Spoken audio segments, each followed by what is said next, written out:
Good morning students. आज देख लेते हैं theory of production next chapter, जिसको हम कहते हैं उत्पादन का सिद्धांत। तो प्रोडक्शन पहले चीज़ क्या है, फिर उससे हम जो है कुछ लॉज के बारे में पढ़ेंगे और जानेंगे। तो सबसे पहले कोई भी प्रोडक्शन कंपनी प्रोडक्शन स्टार्ट करती है तो उससे पहले आते हैं प्रोडक्शन डिसीजंस लेने पड़ते हैं। कुछ सवाल आते हैं इस चीज़ के लिए। वो सवाल है what should the firm produce, firm को क्या उत्पादन करना चाहिए। How should the firm produce, एक फर्म को कैसे प्रोड्यूस करना चाहिए, उत्पादन करना चाहिए। How much should the firm sell and at what price, किस प्रकार से कितना फर्म को सेल करना चाहिए, कितना बेचना चाहिए और किस कीमतों पर प्राइस पर बेचना चाहिए। How should the firm promote it's product, एक फर्म जो है वो अपने प्रोडक्ट को कैसे प्रोत्साहन दे।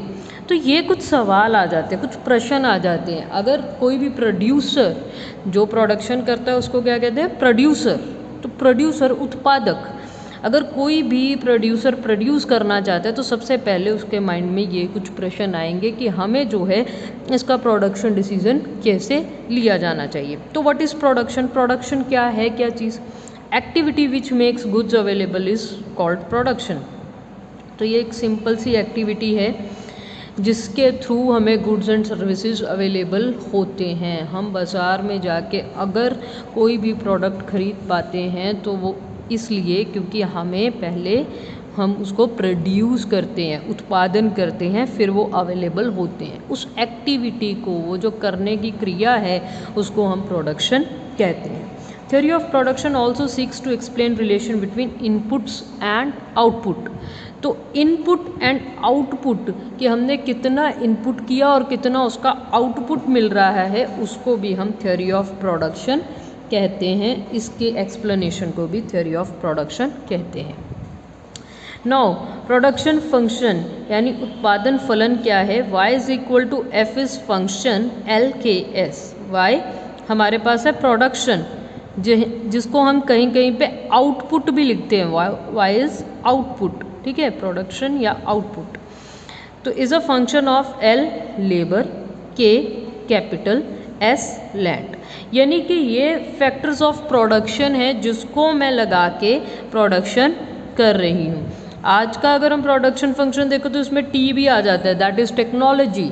तो लैंड, लेबर, कैपिटल, एंटरप्रेन्योर। तो यहाँ पे मेन लैंड कैपिटल और लेबर को लगा के जो हम प्रोडक्शन कर रहे हैं उसको हम कहते हैं production function. Types of production function किस तरीके के हो सकते हैं। पहला वन जो है production function involving change in proportions. जो चेंज इन प्रपोर्शन, जैसे लॉ ऑफ वेरिएबल प्रपोर्शन, इसमें क्या होता है कि एक हमारे पास जो फैक्टर है वो वेरिएबल है, यानी चेंज हो रहा है, घट रहा है, बढ़ रहा है, लेकिन बाकी सारे क्या हैं, फिक्स्ड हैं। दूसरा production function involving change in scale. Scale में क्या होता है कि जो सारे के सारे फैक्टर्स हैं वो चेंज हो रहे हैं। All factors are variable. In this case सारे के सारे फैक्टर्स जो हैं वो चेंज हो सकते हैं। जैसे लैंड, लेबर, कैपिटल, एंटरप्रेन्योर है, लैंड, लेबर, कैपिटल, एमीन। तो यहाँ पे सारे चेंज कर सकते हैं। यहाँ पे सपोज मैं सिर्फ लेबर को चेंज कर सकती हूँ, बाकियों को चेंज नहीं कर सकती।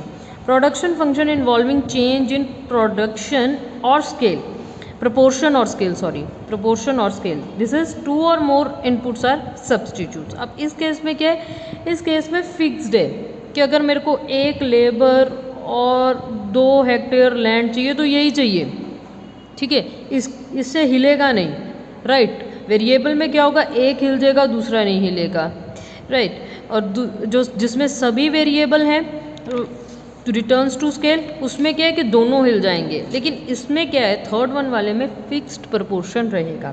खैर, हमारे सिलेबस में लॉ ऑफ वेरिएबल प्रपोर्शंस है और रिटर्न्स टू स्केल है, यानी एक का घटता बढ़ता और सभी का चेंज होते, ये दो हमने थ्योरीज मेन करनी है, राइट। अब हमारे पास आ जाता है fixed and variable inputs of factors of production. तो 2 तरीके के इनपुट्स होते हैं, फिक्स्ड एंड वेरिएबल, ठीक है। फिक्स्ड जो फिक्स है, जो चेंज नहीं हो सकता है। अब जैसे इसमें आपको मैं बताती हूँ, जैसे बहुत बड़ी मशीनरी है, बिल्डिंग है, ये कांस्टेंट खर्चे होते हैं। ये फिक्स्ड होते हैं, ये इतनी जल्दी चेंज नहीं होते हैं। कुछ जैसे वेरिएबल होते हैं, वेरिएबल यानी चेंजेबल, जो घटते बढ़ते हो सकते हैं, परिवर्तनशील, ये स्थिर हैं, ये परिवर्तनशील हैं। अब वेरिएबल में क्या होता है कि ये चेंज हो सकते हैं। फॉर एग्जांपल लेबर है, अब कोरोना वायरस कोविड-19 चल रहा है तो इसमें बहुत सारे लेबर को ले ऑफ किया गया, यानी कि निकाला गया। अब लेबर को तो निकाल सकते हैं लेकिन जो बिल्डिंग खड़ी है उसका तो कॉस्ट चेंज नहीं हो सकता, वो तो फिक्स्ड है, उसको तो वो कुछ नहीं कर सकते, वो तो वैसे का वैसे ही है। तो वेरिएबल इनपुट को चेंज किया जा सकता है, परिवर्तनशील को चेंज किया जा सकता है, फिक्स्ड को चेंज नहीं किया जा सकता। और ये लॉन्ग टर्म में इट कुड बी चेंज, लेकिन शॉर्ट में नहीं किया जा सकता, ये शॉर्ट में भी चेंज किया जा सकता है, राइट। जैसे लेबर है, लेबर को अभी ज़रूरत नहीं थी, लोगों ने लेबर को निकाल दिया, ठीक है, लेकिन बिल्डिंग का खर्चा तो वैसे का वैसे ही रहा। बाकी सब जो फिक्स्ड खर्चे हैं उनको चेंज नहीं किया जा सकता, वो लॉन्ग टर्म में हो सकता है, शॉर्ट टर्म में नहीं हो सकता। लेकिन वेरिएबल कुड बी चेंज्ड। तो टाइम पीरियड भी हमारे पास दो आ जाते हैं, एक शॉर्ट पीरियड, एक लॉन्ग पीरियड। शॉर्ट पीरियड में कुछ फैक्टर्स जो हैं वो फिक्स्ड होते हैं और कुछ होते हैं वेरिएबल। कुछ यानी कि फिक्स्ड रहेंगे, उनको चेंज नहीं किया जा सकता, कुछ जो है वेरिएबल होंगे। जैसे प्लांट है, बहुत बड़ा मशीनरी है, ये फिक्स्ड फैक्टर्स ऑफ प्रोडक्शन है, इसको आप शॉर्ट पीरियड में चेंज नहीं कर सकते, लेकिन वेरिएबल को आप जो है चेंज कर सकते हो। तो शॉर्ट पीरियड में क्या होता है, प्रोपोर्शन चेंज हो जाता है, ठीक है। तो यानी 1:2 का भी हो सकता है, 1:3 का भी हो सकता है, इट कुड बी चेंज्ड। यानी कि मैंने 1 हेक्टेयर लैंड पे 2 लेबर लगाए, 1 हेक्टेयर लैंड पे 3 लेबर लगाए। नाउ लेबर को मैं चेंज कर रही हूँ लेकिन लैंड मेरी फिक्स्ड है। अब लॉन्ग पीरियड में all factors are variable. Long period में कुछ भी हो सकता है। Long period is that period कि बहुत सालों में, अगर 10 साल का टाइम है तो you can change all your factors of production, right. Now variation of output और प्रोडक्ट इन शॉर्ट पीरियड या शॉर्ट रन, ठीक है। तो यहाँ पे 3 चीज़ें हैं जो मेन है, जो आपको समझना है। टोटल प्रोडक्ट, कुल उत्पाद, एवरेज प्रोडक्ट, औसत उत्पाद, मार्जिनल प्रोडक्ट, सीमांत उत्पाद, ठीक है। टीपी टोटल प्रोडक्ट, जितना भी प्रोडक्ट टोटल होता है इनपुट डालने से, जितना टोटल आउटपुट निकलता है उसको हम कहते हैं कुल उत्पाद। Average product TP over L, यानी कि जितना उत्पाद हमारे पास कुल उत्पाद हुआ है ओवर लेबर, तो हमारे पास क्या आ जाता है, एवरेज प्रोडक्ट। सीमांत या मार्जिनल हमारे पास क्या होता है, MP is equal to change in TP over change in L। जहाँ पे भी मार्जिनल वर्ड आ गया, मार्जिनल मीन्स कि एक और वेरिएबल, एक और जो है वेरिएबल को चेंज करने से टोटल प्रोडक्ट में या फिर टोटल यूटिलिटी में या फिर टोटल कॉस्ट में या फिर कोई भी और हम जो भी लेते हैं वेरिएबल, उसमें कितना चेंज आता है उसको हम मार्जिनल कहते हैं। इसमें हम लिख सकते हैं TPN माइनस TPN माइनस 1, यानी टोटल प्रोडक्ट N अगर मेरे पास यूनिट्स हैं उसमें से N-1 को कर दूँ सब्ट्रैक्ट तो भी मेरे पास आ जाएगा। इसको और अच्छे से हम नेक्स्ट टेबल में भी देखेंगे। लॉ ऑफ प्रोडक्शन के 2 ही मेन जो है हमने करने हैं, returns to a factor, returns to scale. एक परिवर्तनशील साधन, ठीक है, रिटर्न्स टू ए फैक्टर कि एक फैक्टर एक परिवर्तनशील है, बाकी सब जो है फिक्स्ड है, राइट। दूसरा रिटर्न्स टू स्केल, पैमाने के प्रतिफल, इसमें क्या सभी चेंज हो जाएंगे, सभी जो फैक्टर्स हैं वो चेंज हो जाएंगे। अब रिटर्न्स टू ए फैक्टर क्या हो सकता है, इंक्रीजिंग, कांस्टेंट, डिक्रीजिंग, यानी साधन का बढ़ता प्रतिफल, समान प्रतिफल और घटता। इसमें इंक्रीजिंग भी हो सकता है, कांस्टेंट भी हो सकता है, डिक्रीजिंग भी हो सकता है। अब देख लेते हैं लॉ ऑफ वेरिएबल प्रोपोर्शन, जिसे कहते हैं घटते बढ़ते अनुपात का नियम, ठीक है जी। तो इसमें क्या होगा हमारे पास, इसमें मेनली हमने एक ही बात जो है मान के चलनी है कि एक हमारे पास वेरिएबल है फैक्टर, बाकी सारे के सारे फिक्स्ड है। तो इसको लॉ ऑफ डिमिनिशिंग रिटर्न्स भी कहते हैं। सो ये लॉ है that predict the consequences of varying proportions in which the fixed and variable factors of production are used. 2 तरीके के जो हैं फैक्टर्स यूज़ किए जाते हैं, एक फिक्स्ड दूसरा वेरिएबल। तो इसमें फिक्स्ड भी होगा वेरिएबल भी होगा, तो इनका प्रपोर्शन जब चेंज होता है, इनका जो रेशो है जब चेंज होता है, उसके कॉन्सिक्वेंसेस को प्रेडिक्ट करने को हम लॉ ऑफ वेरिएबल प्रपोर्शंस कहते हैं।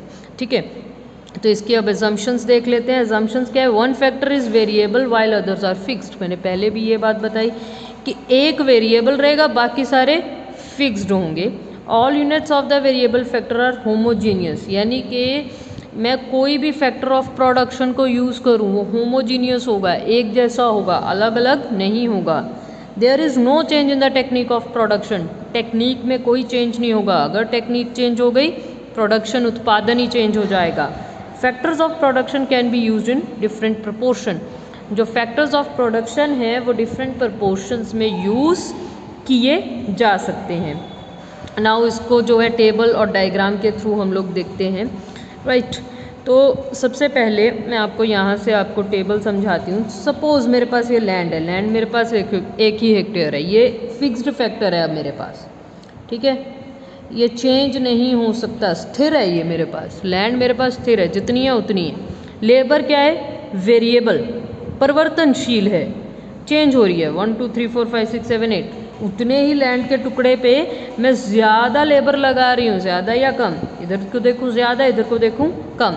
उसके बाद देखते हैं टोटल प्रोडक्ट। अब देखिए, मैंने एक लैंड का यूनिट लिया और एक लेबर का 1:1 लिया, तो मेरे पास 2 प्रोडक्ट बने। ठीक है, फिर 1:2 लिया, 5 प्रोडक्ट बने। 1:3 लिया, 9 प्रोडक्ट बने। 1:4 लिया, 12 बन गए। 1:5 लिया, 14 बन गए।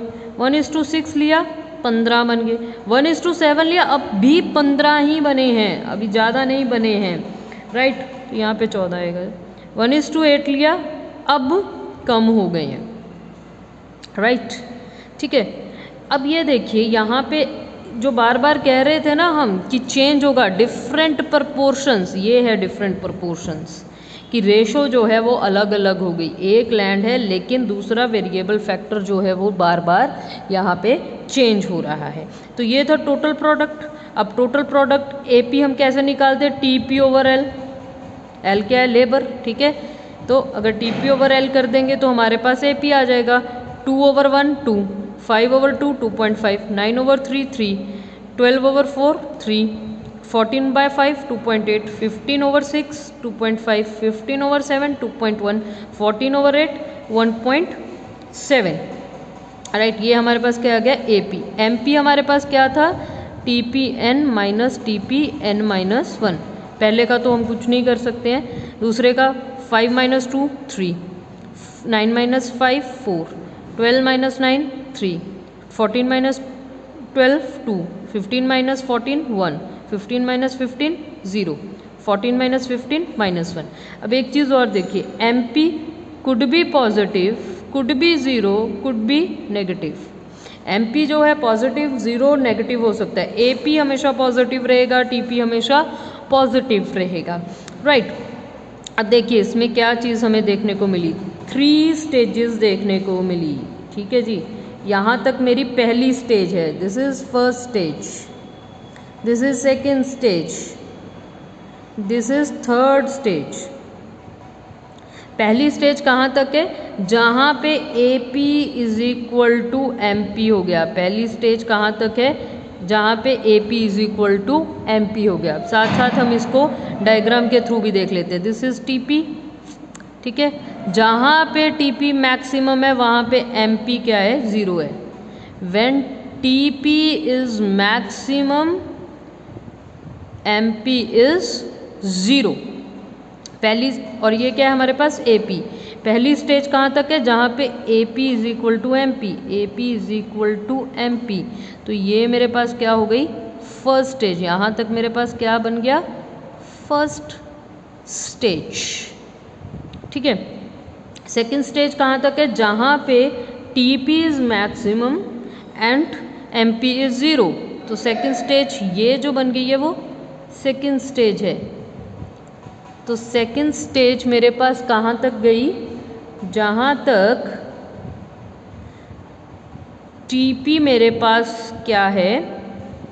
सेकेंड स्टेज मेरे पास कहाँ तक गई है, जहाँ पे टीपी मैक्सिमम है और एमपी क्या है, ज़ीरो है। TP is maximum, MP is zero.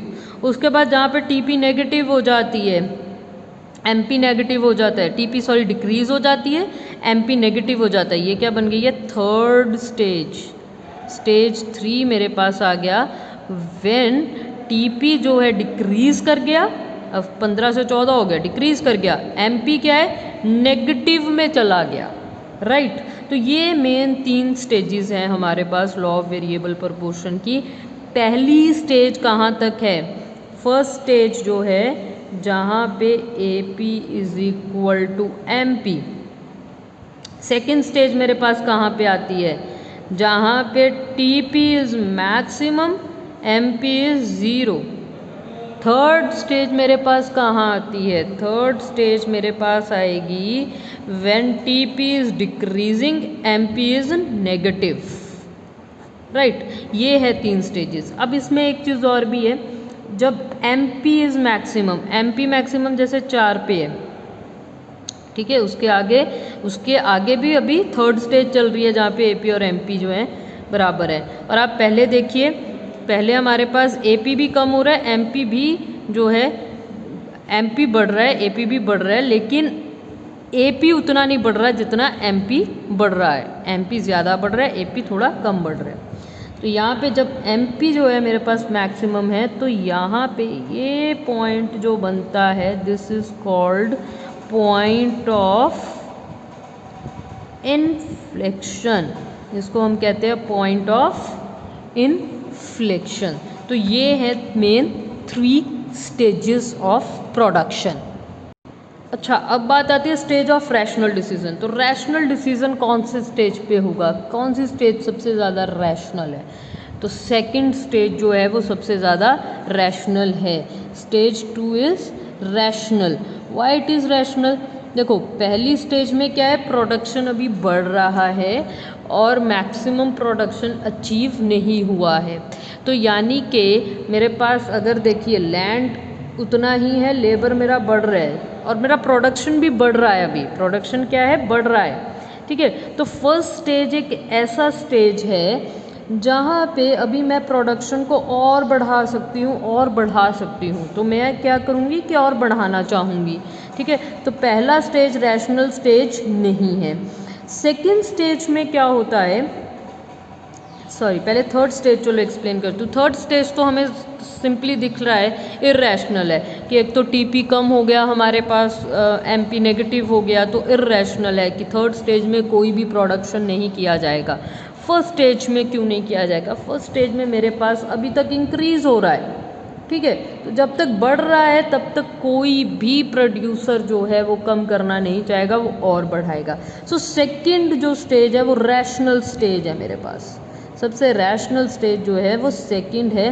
कोई भी प्रोडक्शन डिसीजन लिया जाएगा तो फर्म जो है वो सेकंड स्टेज में प्रोडक्शन करना पसंद करेगी। अब मैं इसी डायग्राम को आपको एमपी के थ्रू करके दिखाती हूँ। सेम हमारे पास टीपी एमपी दिया हुआ है, ठीक है।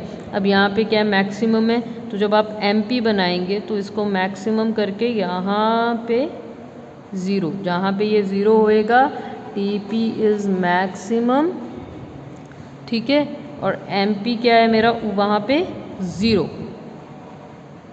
जहाँ पे एमपी मैक्सिमम है तो ये क्या बन जाता है हमारे पास, पॉइंट ऑफ इन्फ्लेक्शन, ठीक है। तो सिंपल अगर एमपी के थ्रू हम देखें तो ये फर्स्ट स्टेज चल रही होती है, ठीक है, ये सेकंड स्टेज है और ये थर्ड स्टेज है। तो फर्स्ट स्टेज में हमारे पास क्या है कि टीपी भी बढ़ रहा है और एमपी भी बढ़ रहा है। उसके बाद का स्टेज एमपी गिरना स्टार्ट हो गया, लेकिन टीपी अभी भी इंक्रीज हो रहा है। टीपी यहाँ पे मैक्सिमम है, एमपी क्या हो गया है, ज़ीरो हो गया है, तो ये सेकंड स्टेज ख़त्म हो गया। उसके बाद टीपी कम होना स्टार्ट हो गया है, एमपी नेगेटिव होना स्टार्ट हो गया है, राइट। तो इस केस में ये 3 स्टेजेस हमारे पास बनती हैं। तो रैशनल स्टेज कौन सी है, second stage is the rational stage. तो अगर प्रोडक्शन करनी होगी अप टू दिस लेवल तक प्रोडक्शन करेगा, उसके बाद प्रोडक्शन नहीं करेगा। और इससे पहले अभी प्रोडक्शन बढ़ रहा है तो डेफिनेटली सेकेंड स्टेज में ही जो है रैशनल जो है प्रोडक्शन होगा। तो stage of firm equilibrium, firm का इक्विलिब्रियम ना तो फर्स्ट स्टेज में होगा ना ही थर्ड स्टेज में। किस स्टेज में होगा फर्म का इक्विलिब्रियम? सेकेंड स्टेज में। पहली स्टेज में क्या है कि लैंड प्रॉपर यूज़ नहीं हुआ अभी तक, लेबर और लगाओ तो लैंड का अच्छे से प्रॉपर यूज़ होगा। थर्ड स्टेज में क्या है, लैंड का ओवर यूज़ हो गया, बंदे ज़्यादा हैं, काम करने वाले लैंड उतनी नहीं है कंपैरेटिवली अगर हम देखें तो ना थर्ड रैशनल है ना फर्स्ट रैशनल है। फर्म इक्विलिब्रियम सेकेंड स्टेज पे है, सेकेंड स्टेज पे फर्म इक्विलिब्रियम है, ठीक है। नाउ कॉजेज ऑफ एप्लीकेशन, अब ये लॉ अप्लाई क्यों होता है? इंडिविजिबिलिटी ऑफ फैक्टर।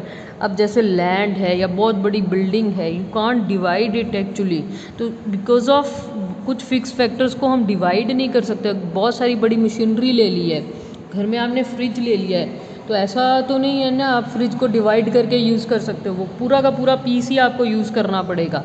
तो इंडिविजिबिलिटी की वजह से जो है ये अप्लाई होता है। चेंज इन फैक्टर रेशो, मैंने आपको बताया था यहाँ पे कि 1:1, 1:2, 1:3, ठीक है। एक ही लैंड पे पहले एक लेबर है, फिर 2 है, फिर 3 है, फिर 4 है, 5 है, 6, 7, 8, तो क्या हो गया?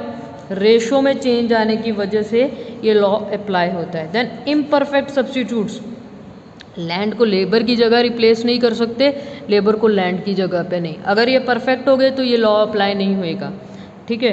इम्परफेक्ट सब्स्टिट्यूट है, लैंड की जगह लैंड ही यूज़ होगी, लेबर की जगह लेबर ही यूज़ होगा, ठीक है। पोस्टपोनमेंट ऑफ द लॉ, यानी कि इस लॉ को कहाँ कहाँ हम यूज़ नहीं कर पा रहे हैं।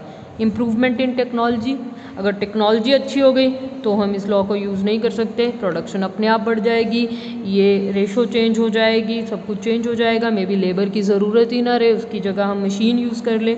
परफेक्ट सब्स्टिट्यूट्स, आपको पहले भी कहा था, अगर परफेक्ट सब्स्टिट्यूट्स हो गए यानी लैंड और लेबर एक ही हैं, मैं चाहे लैंड यूज़ करूँ चाहे लेबर यूज़ करूँ, फिर हम ये वाला यूज़ नहीं कर सकते।